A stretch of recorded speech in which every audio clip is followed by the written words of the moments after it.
Hi, my name's Logan, and this is our plant of the week. Camellia Japonica, or Camellia Williamsii. It is a lovely, flowering evergreen shrub which makes a great complement to your garden in the early spring when it comes out in loads of blooms. You get double-headed flowers that are properly showy, and normal double-headed flowers are still very showy. And you also get open flowers, which are great for the pollinators because they can actually reach into the pollen. They come in a lovely range of colours, from whites to pinks to reds, and they're really showy. You'll get a few called, like, this one's called jewelry yellow, but as you can see, it's more of a cream colour. So you will get different colours, but it's gonna be in that range of white, pink and red.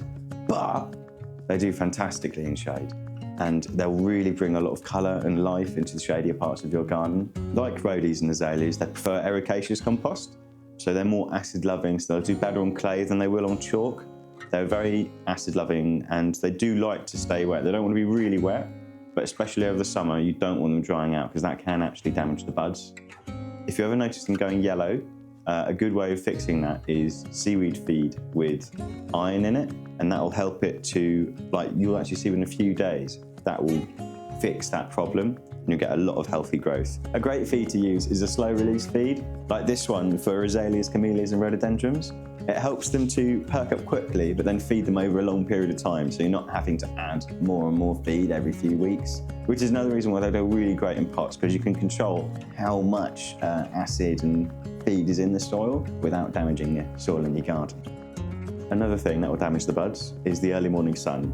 So we recommend never to plant them in an east-facing garden, because that early sun will defrost them when they're still developing, and that will cause them to turn black and fall off, which will ruin your lovely camellia plant. So we recommend not to plant them in an east-facing garden and to keep it in like a north or west-facing position where it's not going to get that early warm sun in the early spring.